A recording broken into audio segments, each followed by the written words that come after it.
باید عشقش داشته باشی دیگه، واقعا باید عاشق این کار باشی که بتونی توش بمونی. ممنونم واقعا از شهاب که ایونت ها رو داره به سمتی میبره که علاوه بر این که قهوه ها رو تست کنیم و قهوه‌های خوبی بچشیم، ایونت ها رو برده به سمتی که ما بتونیم دغدغه و مشکلات بچه‌هایی که تازه وارد این سم شدن یا داخل این سم هستن و یه سری مشکلات دارن رو هم متوجه بشیم. خب من تا حالا هیچ ایونت قهوه‌ای نرفته بودم، اولین بار بود که می اومدم و خودم باریستا نیستم، اما دوستای باریستای زیادی دارم و دغدغه‌هاشون رو دیدم به چشم. الانم کاملا من دغدغه‌هاشون به نظرم خیلی خوب روایت شد و به نمایش گذاشته شد و واقعا اون حس رو کاملا من دریافت کردم. شهاب کارایی میکنه که بقیه انجام نمیدن. خیلی رویداد خوبی بود، لذت بردیم. همه جاش نزدیک به واقعیت بود و مثلا یه سری جاهاش واقعا خودمون حس می‌کردیم این مسائلی که هست.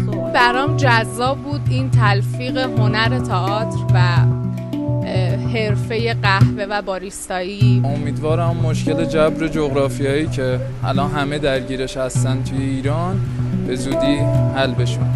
نقطه‌های قوت یک زندگی یک باریستا رو به تصویر کشیده بودن که خب به استیج جهانی نمیتونیم برسیم، ولی همین چند تایی هم که داخلی هست به نظرم بهتره که تخریب نشه و هر روز بهتر و بهتر بشه تا جایی که استیج‌های جهانی بگن که استیج ایران خیلی خفن. همیشه توی ایونت ها اینجوری بود که خب دور هم جمع می‌شدیم، قهوه تاپ می‌کردیم، قهوه تست می‌کردیم. ولی تو این ایونت محوریت مشکلات چالشی باریستاها بود. باریستاهایی که شاید بعضاً با سن کم میان وارد این شغل میشن، اما متاسفانه سرخورده میشن به خاطر حالا دیده نشدنه، به خاطر مسائل مالی، به خاطر حالا بحث اون امیدها و آرزوها که بهش نمیرسن. سعی کردیم اون چالش‌ها و اون مشکلات رو به تصویر بکشونیم. حالا امیدوارم که موفق بوده باشیم. خب درود و سپاس، امیدوارم که حالا همگی خوب باشه. یک ایونت جذابی بود واقعا، برای خودم خیلی به دلم نشست. یک ایونتی بود که واقعا تو روند اجرایی من کمترین دغدغه و کمترین نگرانی رو داشتم، چون خب یک تیم قوی کنار من بود.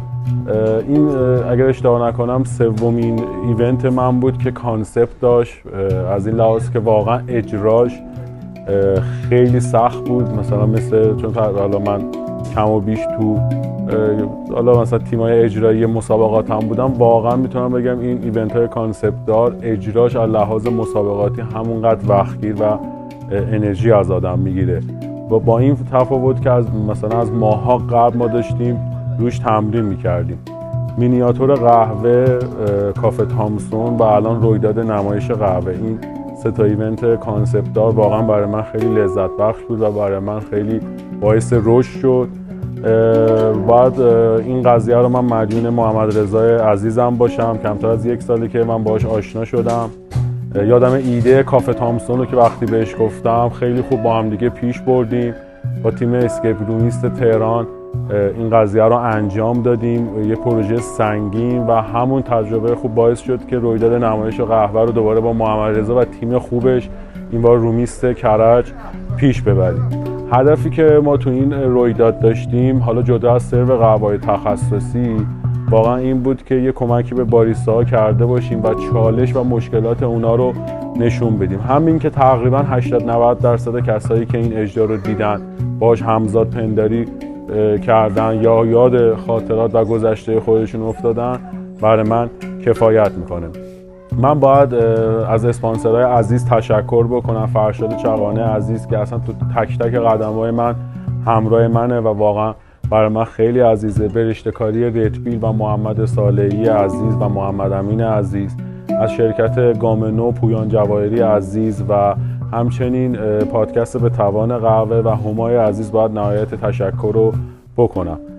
همچنین از دنیا محمدی، محمد رضا راهپیما و تیم رومیست کرج، حالا اسمشون رو بخوام اسمای کوچیکشون رو بگم، محمود، علی رضا، علی رحمانی، مهران، عاطفه، از تک تک اینا من تشکر میکنم. بخش هنری و تئاتر رو به خوبی پیش بردن.